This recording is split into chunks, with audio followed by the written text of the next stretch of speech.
Estou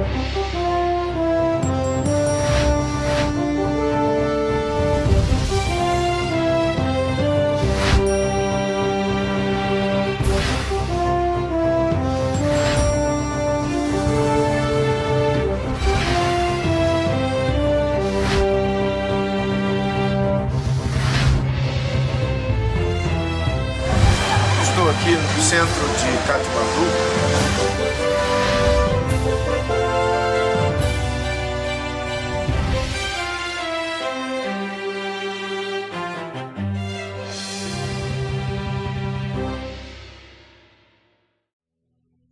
Aos Romanos, no capítulo 14 e o versículo 17.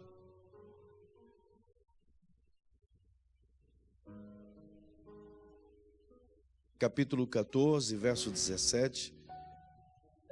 Todo o texto do capítulo 14 é importantíssimo.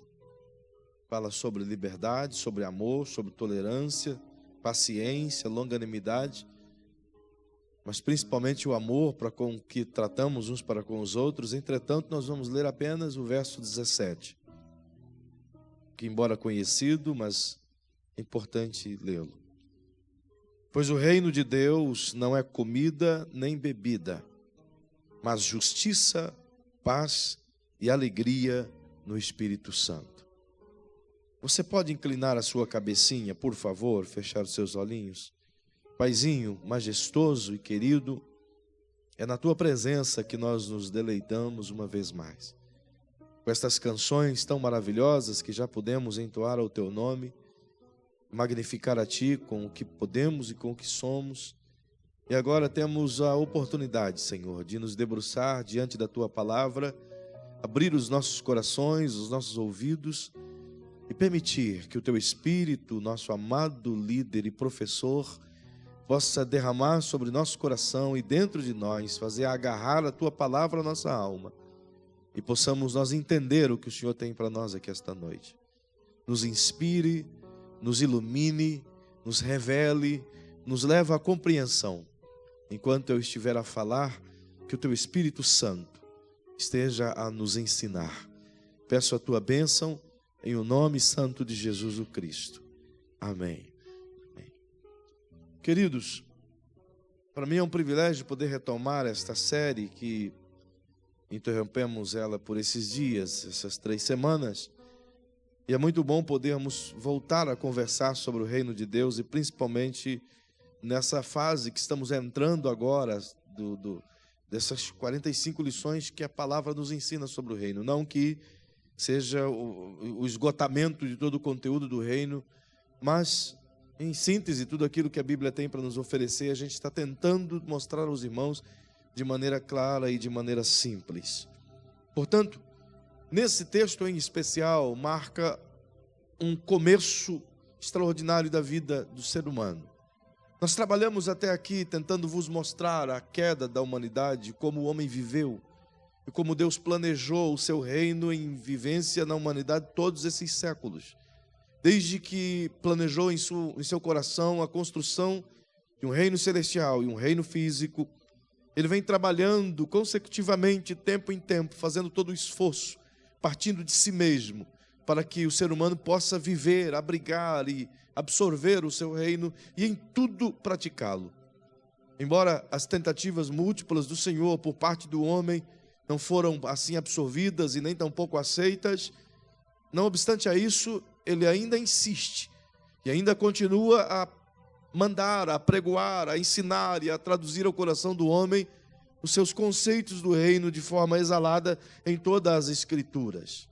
E nós, na última oportunidade que tivemos juntos, nós conversamos sobre Jesus, o poderoso Jesus, que abriu as portas do reino a um homem outra vez. Uma vez que a partir de Adão a humanidade perdeu o acesso à vivência, à prática, aos benefícios do reino de Deus, veio Jesus, por sua vez, e através de seu sacrifício vicário, de sua vida piedosa, e de sua morte sacrificial, e de sua ressurreição poderosa, nos deu outra vez o direito pela fé de entrarmos no reino de Deus, vivê-lo e trazê-lo aqui à terra, poder trazer o céu à terra. E aprendemos isso nessa última oportunidade que tivemos. E hoje eu quero te mostrar os passos de como isso acontece, como nós podemos entrar no reino, o que o reino propicia, nos dá de condições para que possamos vivê-lo. E Paulo, ele dá a ênfase muito clara, dizendo o que é o reino de Deus. E em uma síntese muito linda, todo o conteúdo do reino se resume exatamente aqui, nessas palavras desse versículo 17. Toda a conjuntura das lições extraídas de toda a Bíblia, e são lindas e extraordinárias lições, todas elas se encontram exatamente aqui. Nós temos 12 lições que caminham até esse ponto aqui. E temos, sem dúvida nenhuma, 33 outras lições que partem desse ponto aqui. Portanto, todo o reino está sintetizado, colocado, engedrado dentro dessas 3 palavras: justiça, paz e alegria. Diga comigo, por favor: o reino de Deus é justiça, é paz e é alegria no Espírito Santo. Perceba que é tudo aquilo que nós queremos.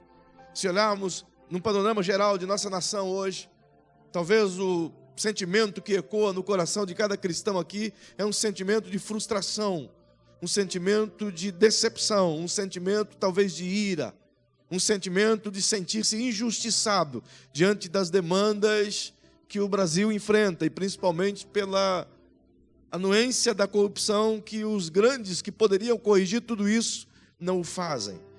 Como, por exemplo, mais uma absolvição que você vê de pessoas corruptas em um país enlameado, cheio de dificuldades, e ao mesmo tempo, paradoxalmente, você vê um STF que deveria ser os guardadores da justiça no Brasil, deveria ser o panteão que a gente pudesse olhar para eles e dizer: é aí que a gente tem que andar, é por eles que a gente tem que copiar o modelo de justiça terrena, está aí nessas autoridades. Entretanto, a gente percebe que é homem, e se é homem, é pecado. Se é homem, é injustiça. Se é homem, é fabilidade. Se é homem, é cheio de falhas. Isso aconteceu, e você percebe nesse paralelo, enquanto que se absolve pessoas corruptas que manipulam o sistema e sabem como fazer de maneira tal que não apareça publicamente aquilo que fazem. Paradoxalmente, as mídias mostram os corredores dos hospitais, mostram as filas nas creches, mostram a decadência da educação no país. E a gente fica irado ao olhar os corredores, principalmente os corredores dos hospitais, onde pessoas estão morrendo nas macas. Recentemente, uma cena lastimante nesse país, onde um idoso faleceu assentado na cadeira de espera de um UPA, por 2 dias, sem ter condições de ter sido atendido. Então você olha tudo isso, e tudo que sente no teu coração é uma ira por tanta injustiça, por tanta coisa que o homem podia fazer e não faz. E é exatamente isso que nos enoja. Primeiramente porque conhecemos o que é justo pela palavra de Deus, e gostaríamos de ser tratados com justiça, com equidade. Entretanto, o mundo que vivemos nos trata totalmente com iniquidades e injustiças. Somos alvos disso dia e noite, e não obstante apenas ao poder público fazer isso com os menores, mas a gente percebe que a injustiça procede também dos menores para com os mais menores ainda, procede da sociedade para com a sociedade, procede do cidadão para com o cidadão, procede de um vizinho para com outro vizinho. É uma tramóia injusta, uma após a outra, uma corrente sem fim de injustiça. Aí a gente tenta olhar a luz no fim do túnel na nação brasileira, e por que não tentar olhar sobre um panorama global? E a gente fica admirado e assustado, porque no mundo inteiro, tudo que você poderia reluzir é um mundo de injustiça. Não há justiça para ninguém. É por isso que Miqueias disse que a justiça sempre falha, porque aqueles que deveriam zelar por ela andam vendados, diz ele. Os juízes aceitam subornos. Parece que ele estava falando do Brasil. Quem sabe a seta indicadora estava para a América do Sul, para um país continental maravilhoso, abençoado por Deus, mas que infelizmente os homens tratam de amaldiçoá-lo. Perceba que diante disso, desse cenário de injustiça, essa palavra, um reino de justiça, parece que é o que mais se adequa ao nosso tempo. No mesmo cenário, você observa a segunda palavra, um reino de paz. E diga-se de passagem, paz talvez seja a palavra mais buscada em toda a história da humanidade. Desde que o mundo é mundo, se busca a paz. Desde que o homem descobriu em si mesmo o poder de matar, se busca a paz. Em nosso século, em nosso tempo, em nosso ano, por exemplo, existem hoje 161 focos de guerra acontecendo no mundo. 161 guerra acontecendo no mundo hoje. Dá quase uma por nação. É absurdo o que está acontecendo. Entretanto, se avoluma cada vez mais a intolerância, a violência, a gravidade dos fatos. As pessoas perdem a paciência cada vez mais rápido. E a gente não sabe onde é que isso vai dar. Pergunte aí para quem está ao seu lado: você sabe o fim de tudo isso? Onde é que nós iremos chegar? Alguém diz que nós já chegamos ao fundo do poço. Bem, eu acredito que ainda não chegamos. Ainda estamos no caminho da trajetória do fundo. E se o fundo chegar, Deus nos acuda. A Bíblia diz que se o fundo chegar, não sobrará ninguém para ser salvo na terra.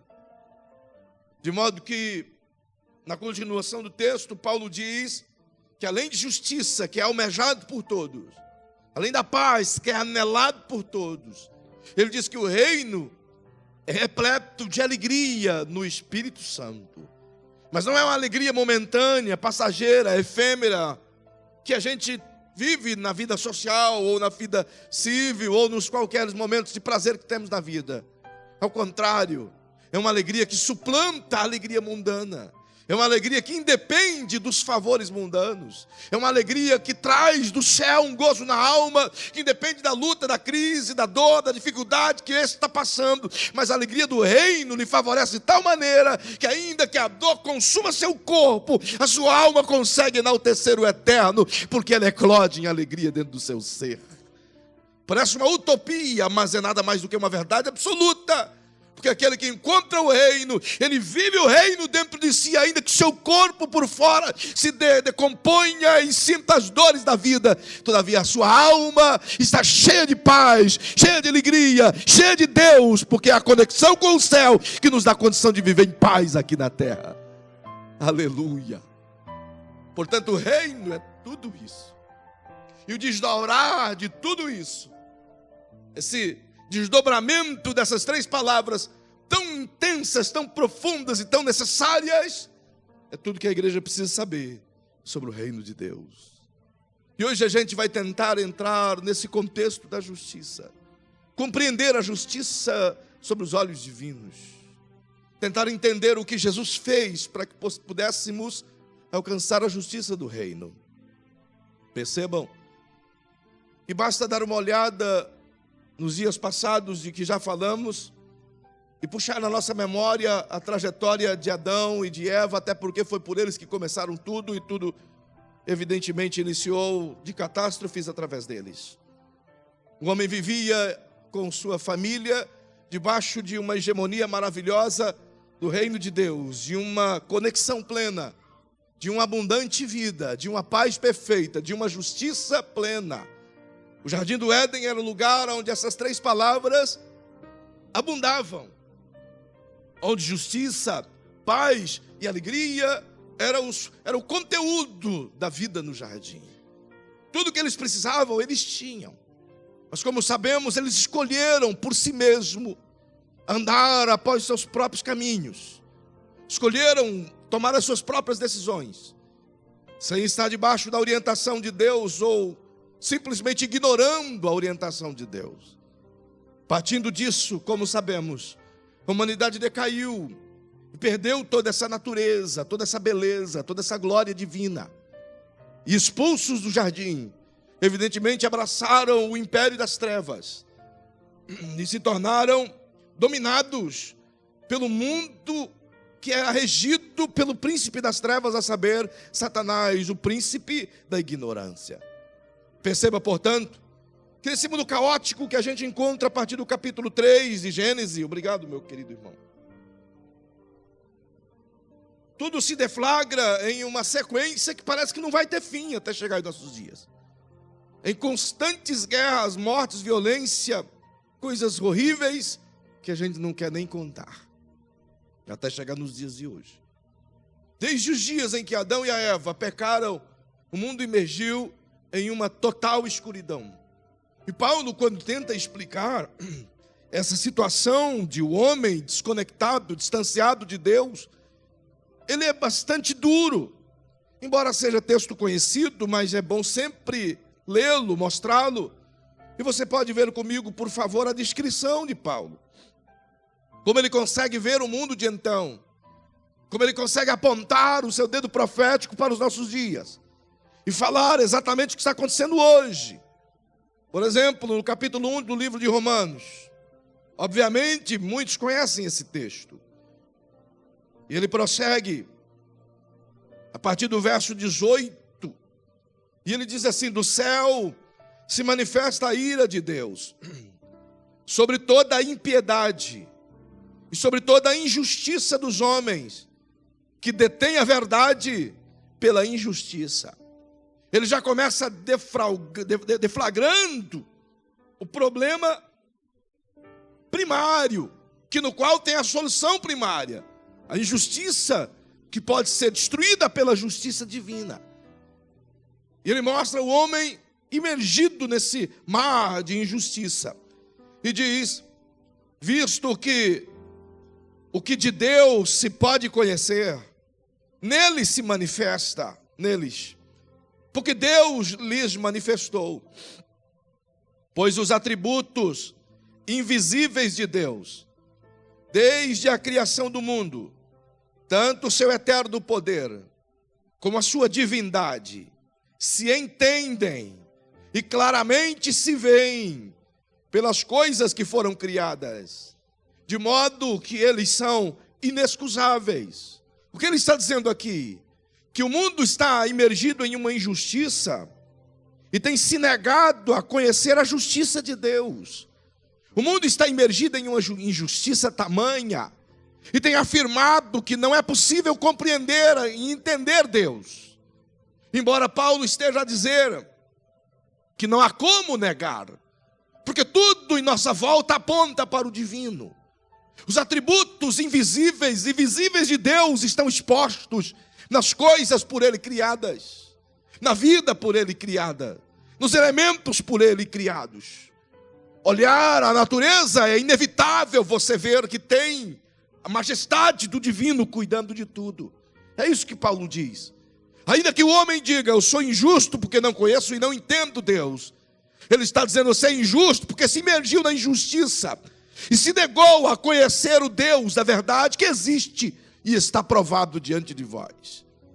É essa fala que homens como Richard Dawkins, como Stephen Hawking, tentou durante tanto tempo arrancar e plantar outras coisas na mente humana. Mas todos eles se esquecem e quando chega no final da vida, inevitavelmente, eles se deparam com o medo da morte e a certeza de que vai ter que prestar contas. E que um dia vai estar em pé diante daquele que fez de tudo para negar.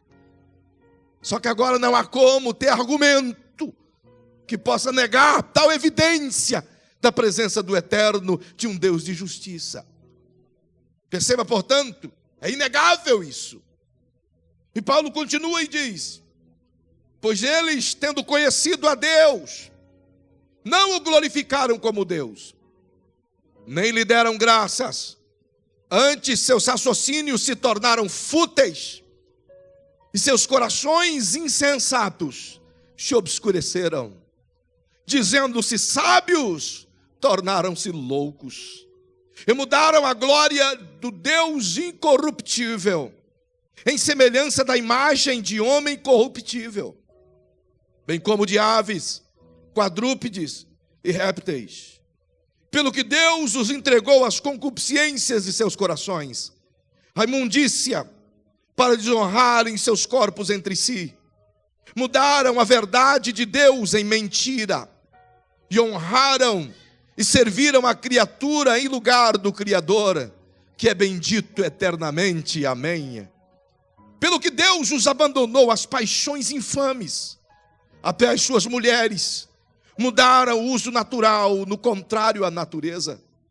Semelhantemente, também os homens, deixando o uso natural da mulher, inflamaram-se em sua sensualidade, uns para com os outros, homem com homem, cometendo torpeza e recebendo em si mesmo a penalidade devida ao seu erro. E como não se importaram de ter o conhecimento de Deus, perceba que triste, andando no tal mar de lama, envolvidos em uma injustiça tamanha, tendo recebido exortações, anúncios, pregações, palavras, revelações, tendo Deus trabalhado de tantas formas para mostrar-lhes o caminho correto, diz Paulo, não se importaram em ter conhecimento de Deus. Ele os entregou a um sentimento pervertido para fazerem coisas inconvenientes. O que Paulo está dizendo é, Deus fez de tudo por essa humanidade. Deus deu a eles todas as chances possíveis. Mas chegou um dado momento que Deus disse, olha, o meu caminho está aqui. A minha justiça está aqui. A minha paz está aqui. A minha salvação está aqui. O meu reino está aqui. Mas se vocês não querem, vivam como desejam. O entregar aqui não é que Deus os lançou às suas paixões infames. É que Deus simplesmente liberou que eles fizessem o que quisessem. Deixou o homem a administrar a sua própria consciência. Então enlamearam-se mais ainda. O que era sujo, sujou-se mais ainda. E ele continua e diz que ao fazerem coisas inconvenientes, se tornaram cheios de toda iniquidade, prostituição, cheios de malícia, de avareza, de maldade, de inveja, de homicídio, de contenda, de engano, de malignidade. Já bastava por aqui, não é verdade?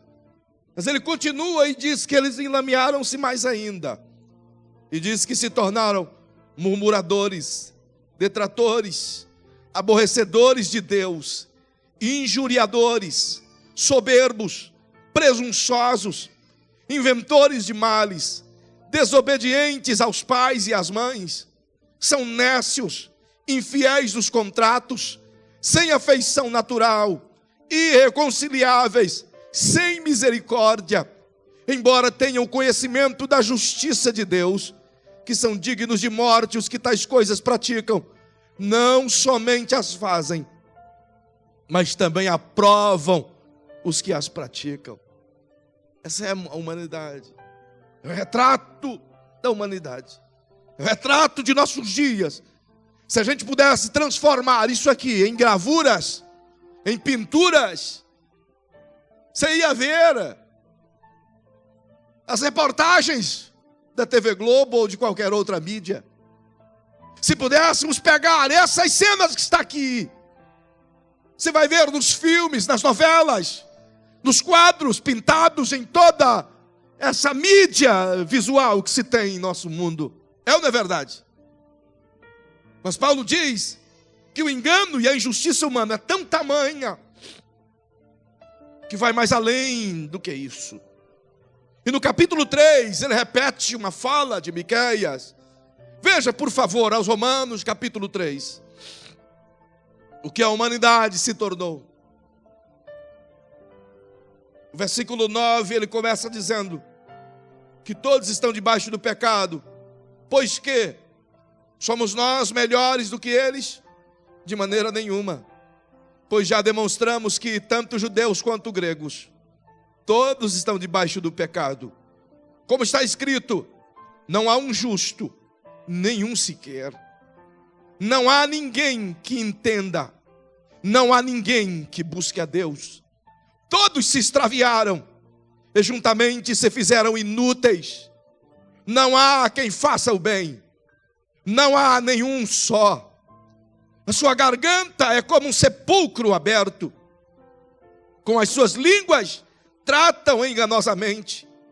Veneno de víbora está debaixo dos seus lábios, e a sua boca está cheia de maldição e amargura. Os seus pés são ligeiros para derramar sangue. Nos seus caminhos há destruição e miséria, e não conhecem o caminho da paz. Não há temor de Deus diante dos seus olhos. Esse é o retrato da humanidade. É exatamente esse perfil que se encontra em nossos dias. O mesmo apóstolo Paulo, tentando mostrar a Timóteo como o mundo é injusto.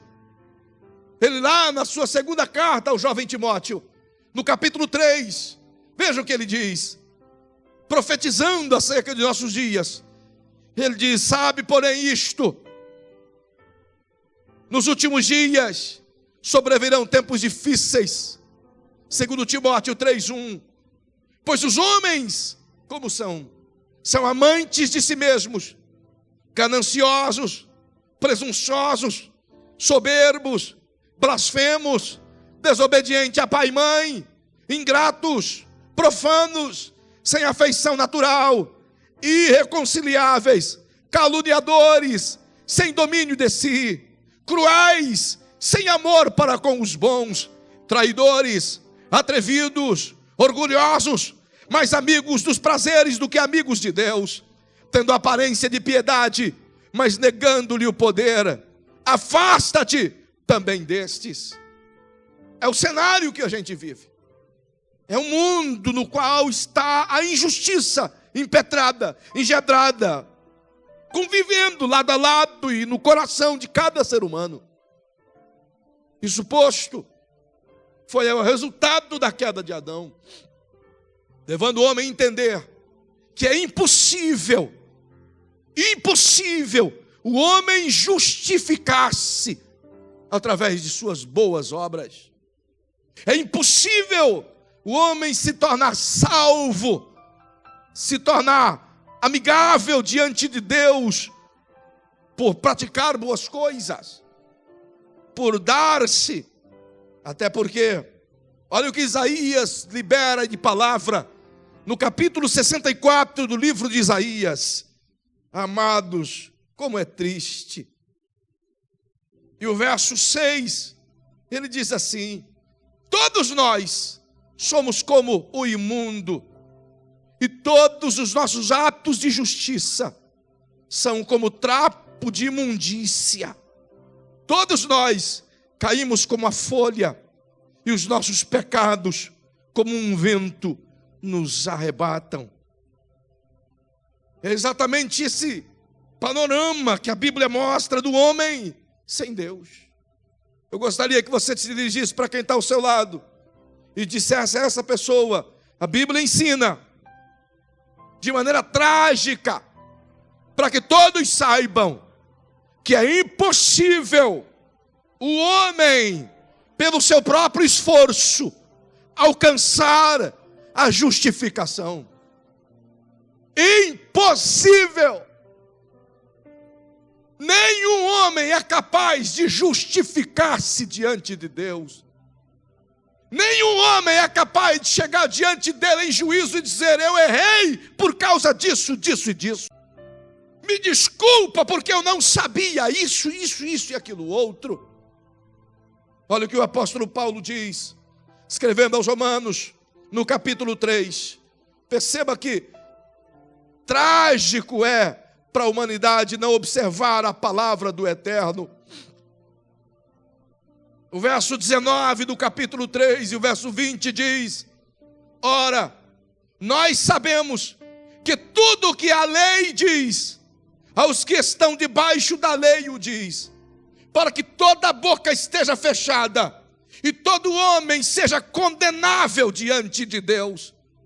Por isso, ninguém será justificado diante de Deus pelas obras da lei.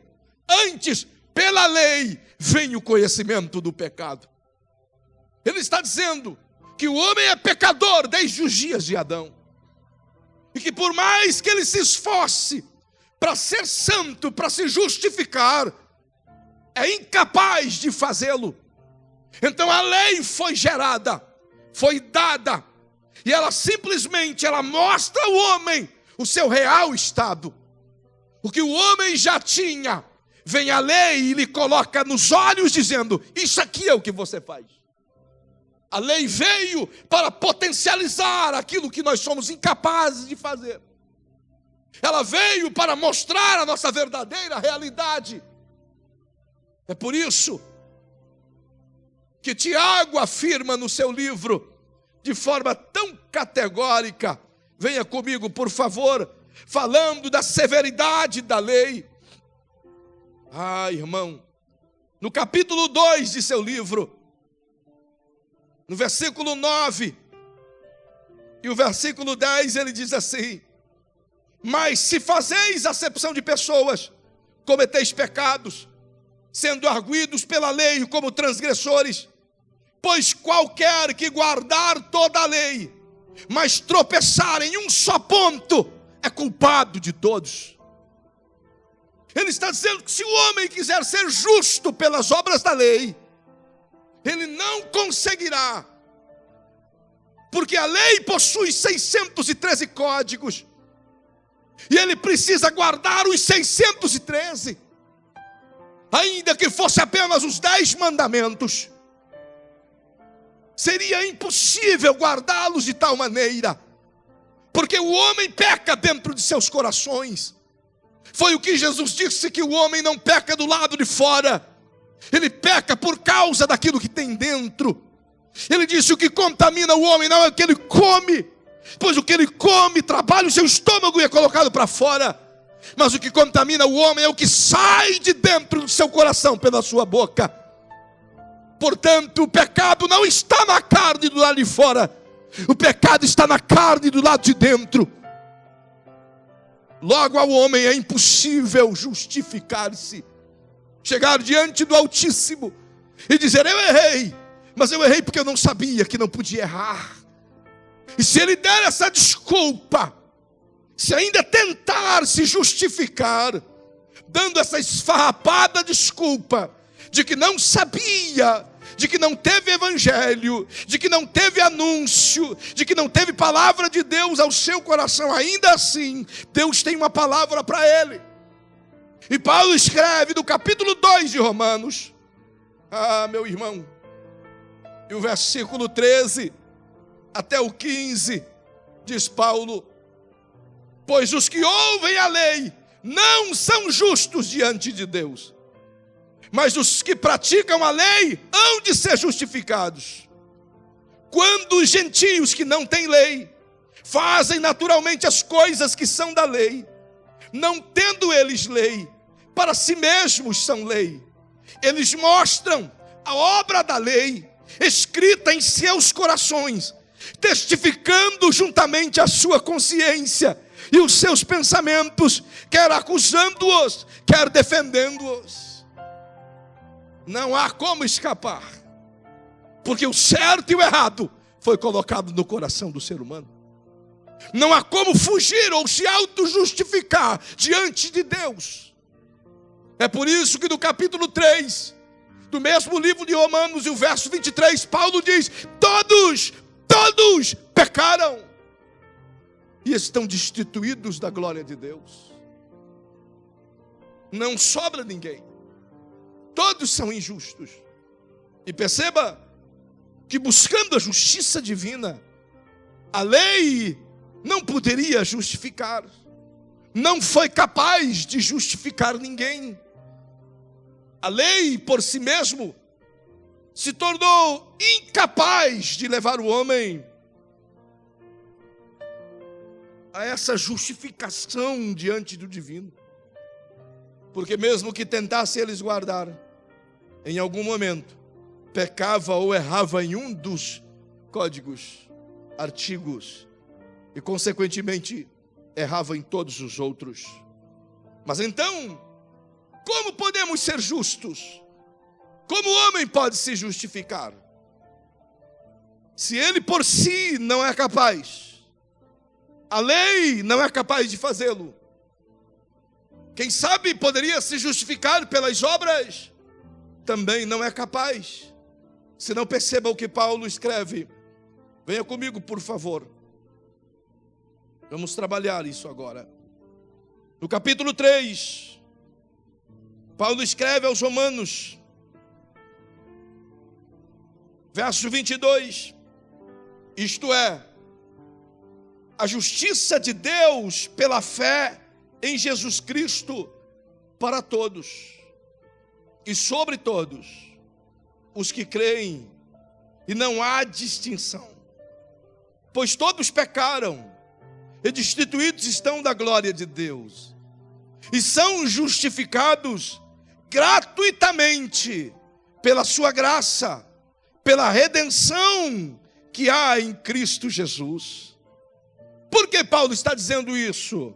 Porque ele disse aos Efésios, no capítulo 2, venha comigo por favor, aleluia, aos Efésios, ele escreve de maneira tão rica, tão linda, no verso 4 em diante, observe o que Paulo diz: mas Deus, que é riquíssimo em misericórdia, pelo seu muito amor com que nos amou, estando nós ainda mortos em nossos delitos, nos vivificou juntamente com Cristo, pela graça sois salvos, e nos ressuscitou juntamente com Ele, e nos fez assentar-se nas regiões celestiais em Cristo Jesus, para mostrar nos séculos vindouros as abundantes riquezas da sua graça, pela sua benignidade para conosco em Cristo Jesus.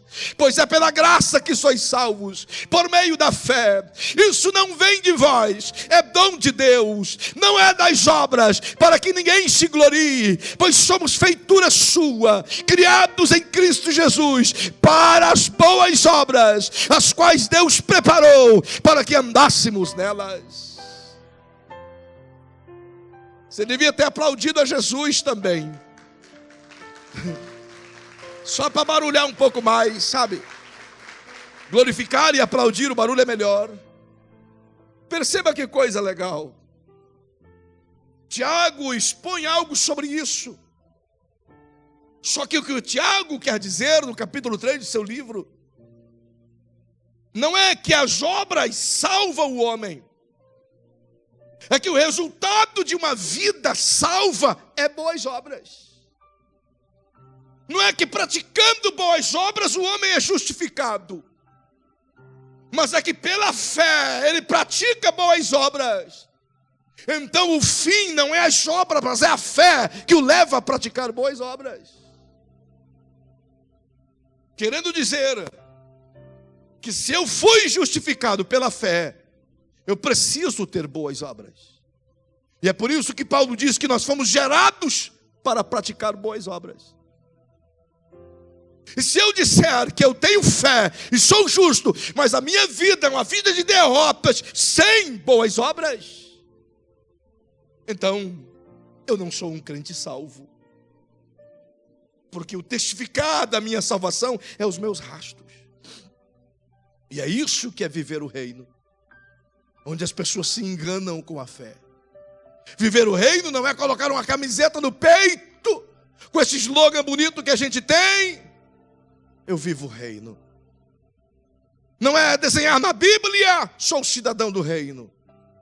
Não é colocar um adesivo grande no carro: propriedade exclusiva de Jesus ou do reino de Deus. Não é encher a sua janela de adesivos, a geladeira de negocinho de Cristo. Mas por onde passa o trajeto é testemunhado por outros como coisa ruim. Paulo disse que viver o reino é ser como uma carta lida por todos os homens. Viver o reino é glorificar a Deus através das boas obras. E tem muita gente que acha que simplesmente afirmar eu sou e não ter testemunho de vida é o suficiente. É a prova de que nunca se encontrou verdadeiramente tete a tete com Jesus. Se convenceu da fé, mas não foi convencido de suas misérias e pecados. Tiago é muito claro nisso. Ele esboça que a vida daquele que encontrou Jesus é uma vida de bom testemunho de fé. Diga para quem está ao seu lado: é por isso que Tiago diz: mostra-me a tua fé com as tuas obras. É duro o que Tiago diz. Porque se tem uma coisa em nossos dias em que é obscuro, é o padrão de vida cristã. Parece que não se leva mais a sério o padrão da vida cristã.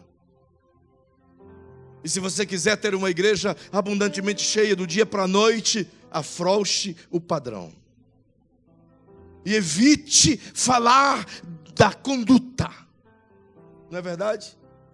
Evite confrontar com a verdade bíblica. Evite pregar uma vida de arrependimento, como ouvimos na quarta anterior do pastor Mário. Evite falar de uma vida cristã santificada, onde as pessoas nos conhecem pelo rasto. E deveriam nos conhecer pelo nosso rasto. Passou por aqui um homem de Deus, uma mulher de Deus. Mas nem sempre é isso que a gente escuta nas encruzilhadas da vida. É lamentável tal coisa. Como então alcançar a justificação? Como alcançar esse ato de ser justo diante do Eterno?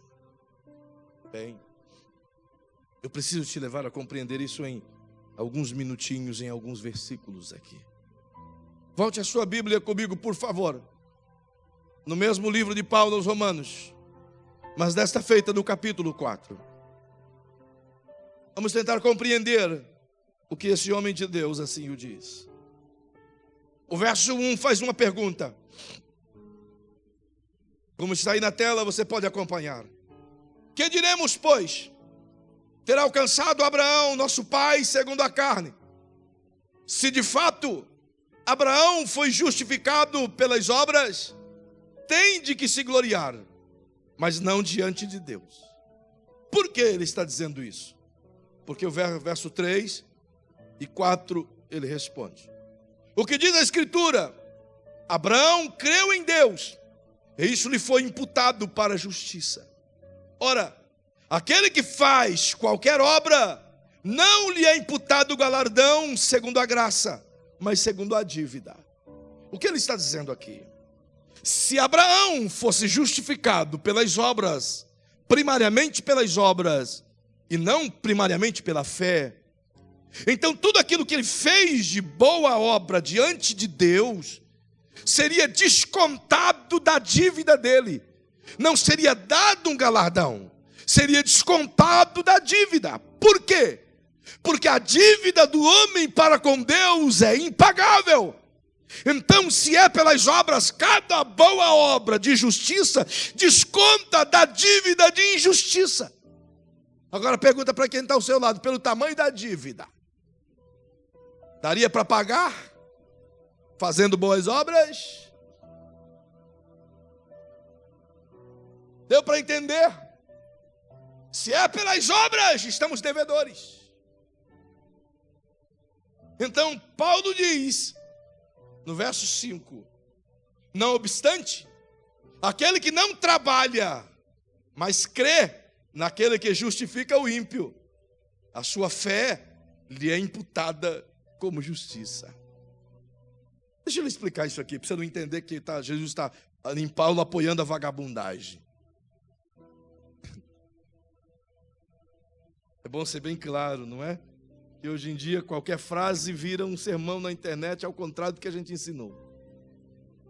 O que Paulo está dizendo aqui é que o homem não praticou até então nenhuma obra de justiça, mas ele creu em Jesus. Mesmo que ele não tenha tido tempo de praticar nenhum ato de justiça, mas ele creu em Jesus, então isso lhe foi imputado como justiça pela fé. Exemplo, o ladrão na cruz. Ele não teve tempo de praticar nenhuma obra de justiça para mostrar a fé. Mas ele creu em Jesus. Então a sua fé lhe garantiu a justiça de Deus sobre sua vida. Então diga para quem está ao seu lado, assim como Abraão, o ladrão da cruz foi justificado pela fé. Olha o que Davi diz nas palavras de Paulo, no verso 6. Assim também Davi declara: bem-aventurado ou feliz o homem a quem Deus imputa a justiça sem as obras. Ele está dizendo: feliz é aquele cara que não teve tempo de fazer coisa alguma e Deus lhe imputou justiça sobre ele. Ou seja, ele não trabalhou por isso, mas ganhou. Ele não se esforçou por isso, mas ganhou. Ele não teve suor por isso, mas ganhou. Ele não sofreu por isso, mas ganhou. Ele não foi pregado na cruz por isso, mas ganhou. Ele não morreu por isso, mas ganhou. Feliz é você que não fez por merecer, mas Deus te deu. Aleluia. E ele segue e diz: bem-aventurado, ou bem-aventurados aqueles cujas maldades são perdoadas e cujos pecados são cobertos. Bem-aventurado o homem a quem o Senhor não imputa o pecado. O que ele está dizendo? Felizes são vocês que não precisam obedecer todos os 613 códigos da lei para alcançar a justiça, pois não são capazes. Felizes são vocês por não se esforçarem por fazer isso, porque Deus, o Pai, não imputará os pecados de vocês sobre suas vidas, mediante a sua crença no seu próprio Filho como Salvador. Deixa eu me explicar isso aqui para você, como é maravilhoso. Olha o que Paulo escreve, Romanos capítulo 5, verso 1. Uau, queridos, eu fico maravilhado com as palavras de Paulo. Ele diz assim: sendo, pois, justificados. Leia comigo, por favor. 1, 2, 3.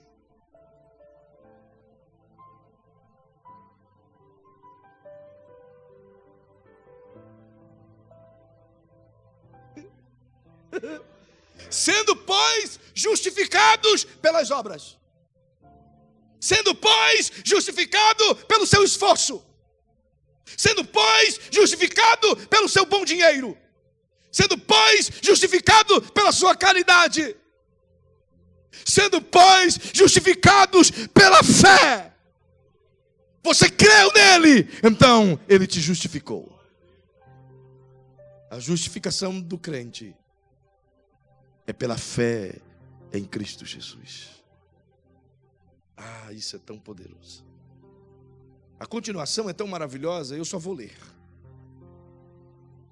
Mediante quem obtivemos entrada pela fé a esta graça, na qual estamos firmes e nos gloriamos na esperança da glória de Deus. Não somente isto, mas também nos gloriamos nas tribulações, sabendo que a tribulação produz perseverança, e a perseverança, a experiência, e a experiência, a esperança. Ora, a esperança não traz confusão, porque o amor de Deus está derramado em nossos corações pelo Espírito Santo que nos foi dado. Porque Cristo, estando nós ainda fracos, morreu a seu tempo pelos ímpios. Dificilmente morrerá alguém por um justo, embora alguém possa se animar a morrer pelo bom. Mas Deus prova o seu amor para conosco, em Cristo, que morreu por nós, sendo nós ainda pecadores. Logo, muito mais agora, sendo justificados pelo seu sangue, seremos por ele salvos da ira. Pois se nós, quando éramos inimigos, fomos reconciliados com Deus pela morte do seu Filho, muito mais agora, estando já reconciliados, seremos por ele salvos de toda a ira vindoura. Oh, aleluia!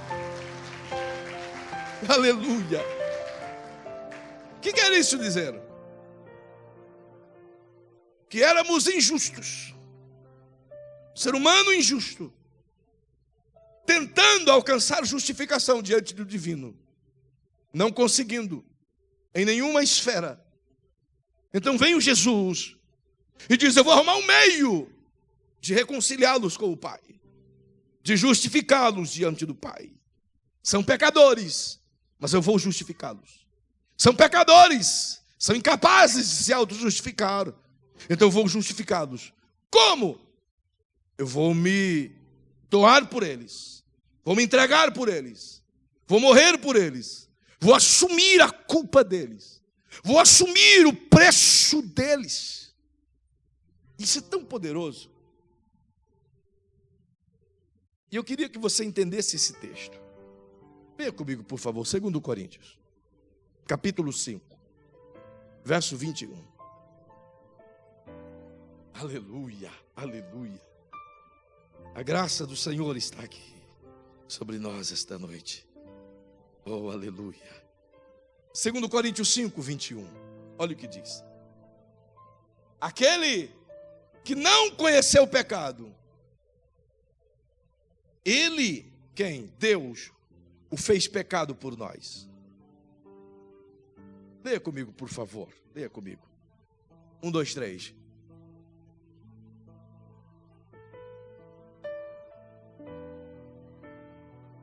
Jesus, sem pecado, não pecou, nunca pecou. Nunca. Olha o que o escritor aos Hebreus diz. Vem comigo, por favor. Aos Hebreus. Meu irmão, o negócio é tão poderoso, tão lindo, tão cheio de textos. Hebreus, no capítulo 4, versículo 15. Oh, aleluia. Diz assim: pois não temos um sumo sacerdote que não possa compadecer-se de nossas fraquezas, porém um que, como nós, em tudo foi tentado, mas sem pecado. Ele não conheceu o pecado, nunca pecou, nunca errou, nada. Então ele é justo. Então ele é santo. Se ele nunca pecou, ele é justo. Mas a Bíblia diz que agora, ele que nunca pecou, aquele que não conheceu o pecado, não sabia o sabor do pecado, Deus, o Pai, o fez pecado por nós. Deixa eu te explicar isso. Não é que Deus fez Jesus pecar e assumir a nossa culpa. Ele não pecou para cumprir o nosso papel, para pagar o nosso preço. Ele somente pegou o nosso preço. Nós ficamos com o prazer miserável do pecado, mas ele com as consequências. Nós ficamos com o sabor da carne pecaminosa, mas ele com a dor da separação. Quando a Bíblia diz que Deus o Pai o fez pecado, ele imputou sobre Jesus. Davi disse: feliz é o homem em quem Deus não imputa pecado. Diga comigo: feliz é o homem em quem Deus não o acusa, não lança sobre ele os seus pecados. Então, melhora isso, por favor, se comunica melhor e diga: então, feliz é você, porque Deus não lançou, não imputou, não o acusou dos pecados. Por que que isso aconteceu? Por quê? para que Deus não imputasse os meus pecados sobre mim, para que Deus não me acusasse, não apresentasse a minha nota promissória, Ele pegou tudo que Ele ia colocar na minha conta e colocou na conta de Jesus. Deus, você não entendeu? Você tinha uma promissória desse tamanho, gigante, e eu também, muito maior do que a tua, impagável. Então Deus ia pegar tudo isso e ia dizer: quando é que tu vai me pagar a tua dívida? Como eu posso te pagar? Com a própria vida. Não há outro meio, tu tem que morrer. Porque o dom gratuito de Deus é a vida eterna, mas o salário do pecado é a morte. Tu tem que morrer. Por conta disso, o pai disse: como tu tem que morrer, a tua promissória exige morte, eu vou pegar a tua promissória e vou lançar sobre as costas do meu filho, e ele vai morrer por você. Por isso, ele não imputou os pecados sobre nós. Por isso, felizes aquele a quem Deus não imputa o pecado. Não é que a salvação é de graça. Ela é de graça para mim e para você, mas ela custou um alto preço para Jesus. Ela não foi de graça. Ela é oferecida gratuitamente pela fé. Mas ela custou um alto preço, o da vida de Jesus. Estávamos, pois, separados de Deus. Agora perceba o mistério. Completamente separados de Deus. Capítulo 5, versículo 9, nos diz que éramos inimigos de Deus, distanciados dele, separados dele. Mas agora ele nos reconciliou através de sua morte. É por isso que você encontra Jesus pregado na cruz, e próximo às 3 horas da tarde, você escuta ecoar dos lábios de Jesus uma palavra sufocante: Eli, Eli, lema sabachthani. Que ele diz: Deus meu, por que me desamparaste? Sabe o que era isso? Agora a separação minha está sobre ele. Deus não podia se aproximar de mim por conta de sua justiça. Sua santidade e justiça exigia a minha morte. Aleluia. Mas agora ele lança esse vácuo, essa separação, essa distância sobre Jesus. Então ele não pode se aproximar do filho, pois a justiça dele exigia a morte do próprio filho. É por isso que Jesus, pela primeira vez na história de sua eternidade, se sentiu só. Assim como o homem sem Deus ficará para a eternidade. Por causa disso, a distância que nós tínhamos dele foi quebrada. E agora o escritor aos Hebreus diz que temos a ousadia de entrar no Santo dos Santos pelo novo e vivo caminho, porque ele abriu o véu, isto é, pela sua carne. Oh, aleluia! Se eu fosse você, eu glorificava, porque antes era sujo, imundo, injusto, mas ele nos justificou com seu próprio sangue, pelo preço de sua morte.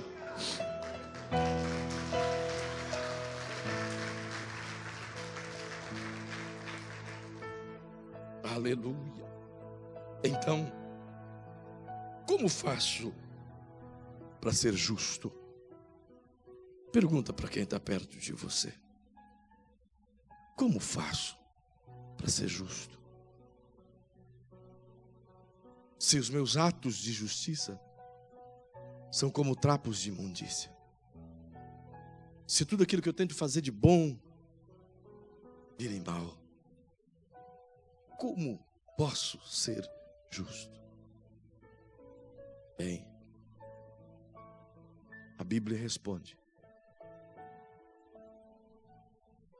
crê no Senhor Jesus, e isso lhe será imputado como justiça de Deus.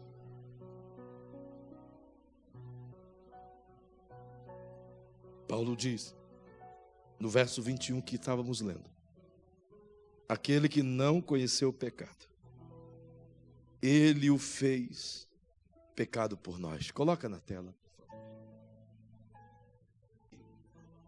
Nele, em Jesus, fôssemos feitos justiça de Deus. É possível pôr na tela, por favor? 2 Coríntios 5, 21. Agiliza, meu filho, porque senão o sangue esfria e a glória vai embora. Leia comigo, por favor. Aquele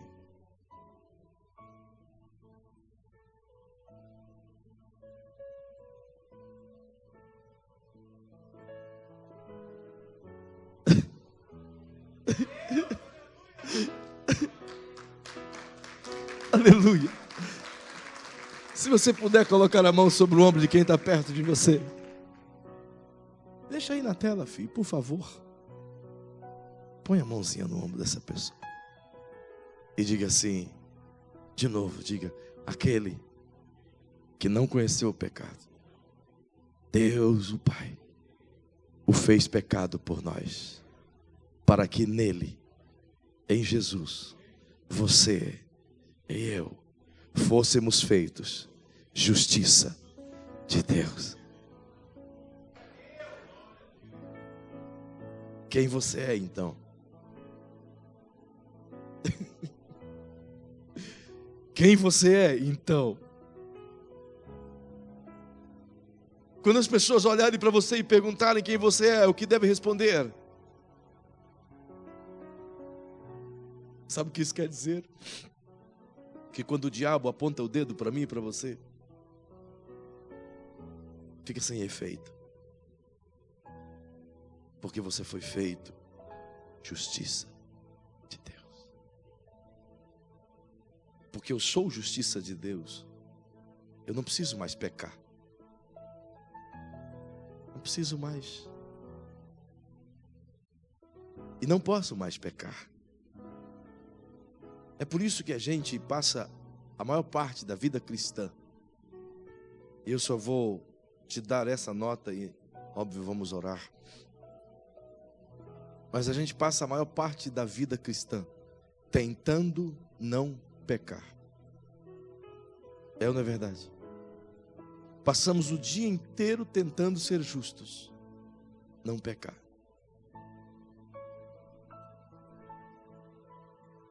Perceba que esse nosso esforço, por mais que seja violentamente grande, parece que é em vão.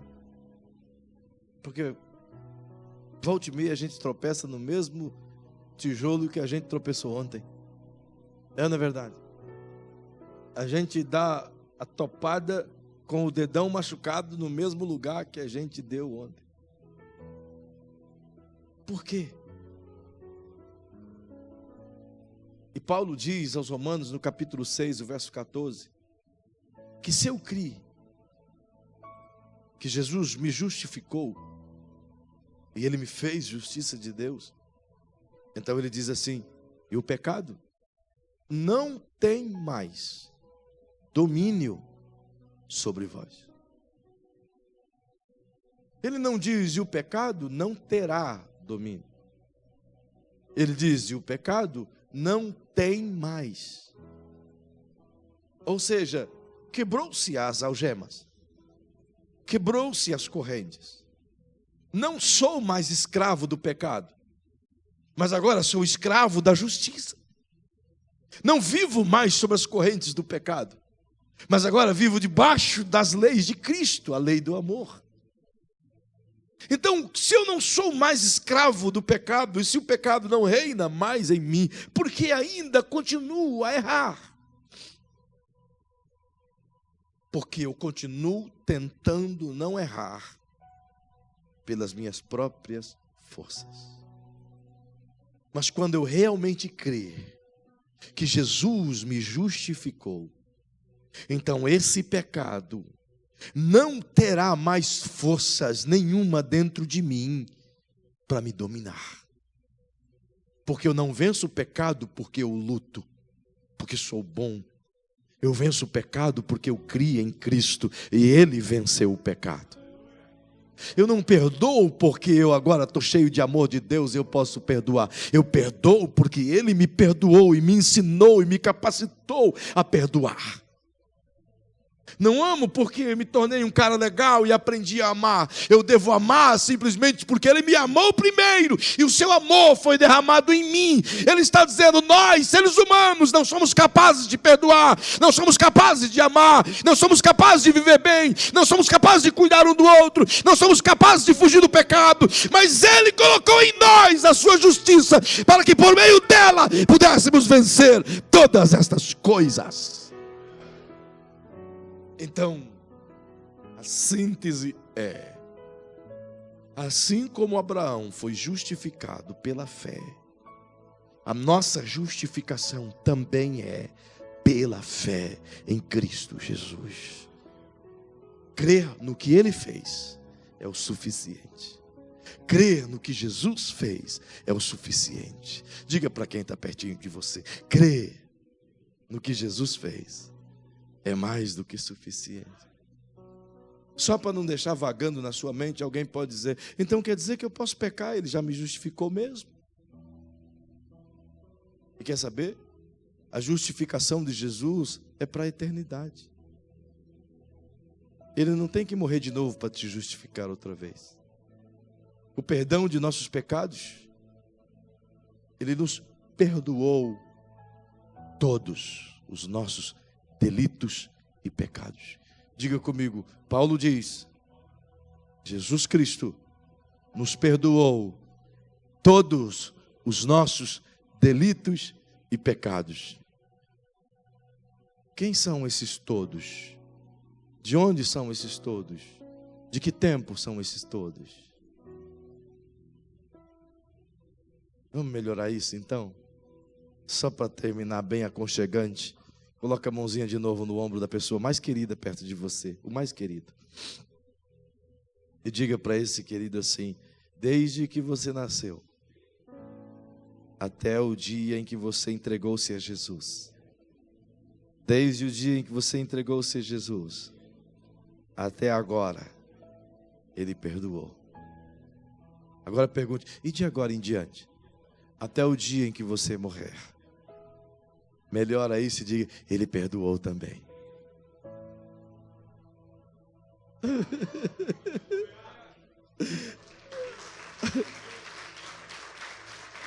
Isso é maravilhoso. É maravilhoso por duas coisas. Primeiro, porque significa que o meu pecado já foi perdoado por um completo sangue. Por toda a eternidade. Ele não precisa morrer de novo. Significa que eu posso simplesmente obter esse perdão pela fé. Eu creio no que Ele fez, então o perdão é liberado sobre mim. Isso dá uma vacância na alma de alguém, porque diz, então eu posso pecar, porque Ele já perdoou tudo mesmo. Ele já sabe os pecados que eu vou ter daqui a 10 anos, então eu posso pecar. Uau, que legal, vou para a galera. Mas a mesma Bíblia me diz, como já dissemos em Romanos 6,14, o pecado perdeu o domínio. Então agora ele não manda mais em você. Mas aí vem Tito e nos ensina de maneira poderosa. Eu vou deixar esse último texto para você. E você medita nele em casa. Coloca ele no teu coração, guarda na tua alma. Escreve dentro do teu ser. E sabe, não deixa que nada tire do seu coração as verdades que o Espírito Santo. Tito, Paulo escreve a Tito e diz assim no capítulo 2, e o verso 11 e 12, e 13 também. diz assim: pois a graça de Deus se manifestou, trazendo salvação a todos os homens.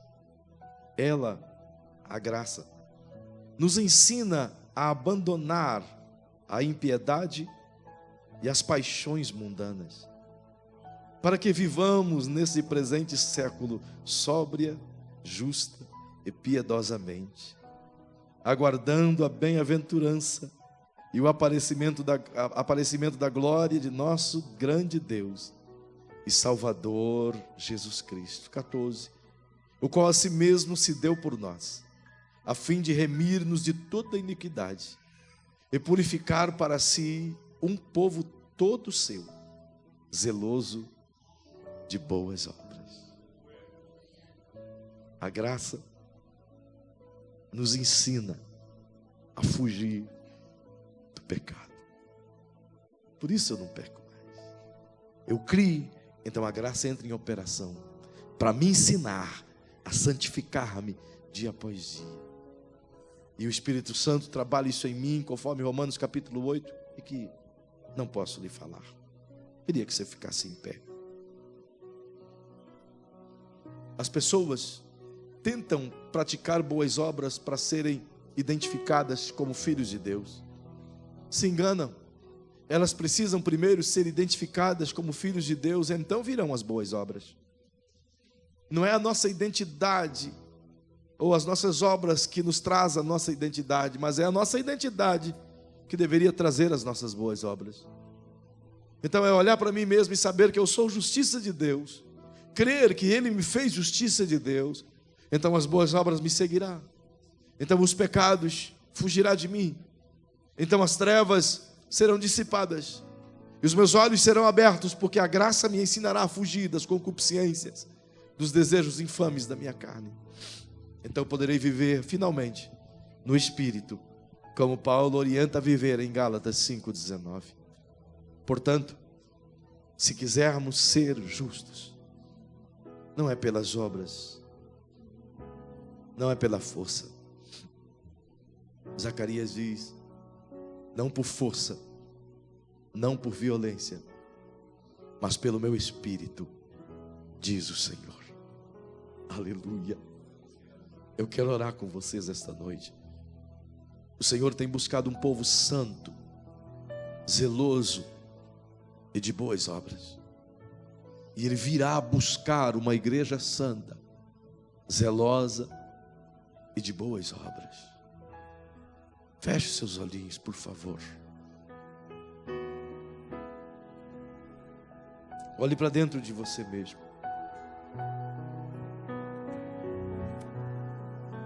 E eleve o teu coração à fé. Louve.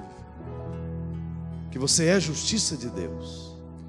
Enquanto essa canção é cantada, o esplendor de sua glória, o pecado não tem mais domínio sobre você. Sabendo o destino aqui, O maligno perdeu o poder de te acusar e vencer-te. e ferido no Gólgota, Não há mais esse acesso, para dar bastando apenas crer no que Jesus fez. E a graça assume o papel de nos ensinar. Se isso não for amor,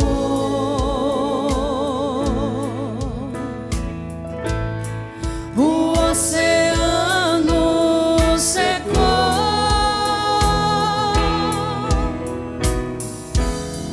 não há estrelas no céu,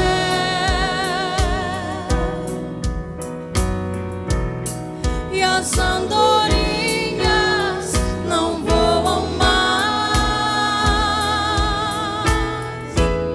Se isso não for amor, Cante com seus olhinhos fechados, cante. o céu não é real.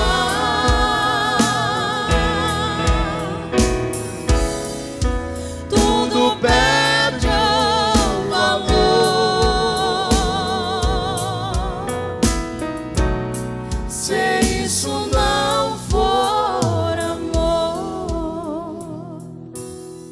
O amor dele está derramado sobre nós, pelo poderoso Espírito Santo. Você não precisa mais viver como escravo do pecado. Você não precisa mais viver sobre as algemas de Satanás. Você pode ser livre, completamente livre.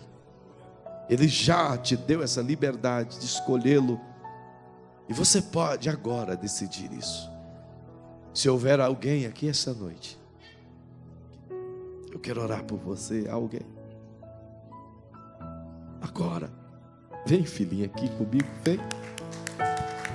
Traz essa moça aqui, por favor, alguém. Alguém, vai lá com ela, por favor. Vem cá, querida, por favor. Há mais alguém? Há mais alguém que esta noite diz: eu sou essa pessoa. Há mais alguém? Que bom, que bênção, fizeste muito bem.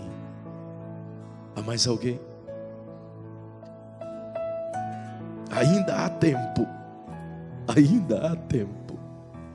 Paizinho maravilhoso, nós queremos em primeiro momento te agradecer por não ter imputado sobre nós os nossos pecados, por Jesus o Cristo ter assumido a nossa culpa, por Ele ter abraçado o nosso fardo pesado, por Jesus ter quebrado as algemas que nos prendiam ao pecado, por Ele nos ter libertado das garras de Satanás e nos ter oportunizado o reino de Deus outra vez. E agora, Paizinho, essa tua filhinha que aqui está, que decide-se outra vez aos seus pés, ao seu colo, Paizinho, eu quero te pedir que a abrace com teu amor poderoso. Cobre ela com teu manto de amor, de graça, de cuidado. Que ela se sinta amada, perdoada, cheia do teu Espírito.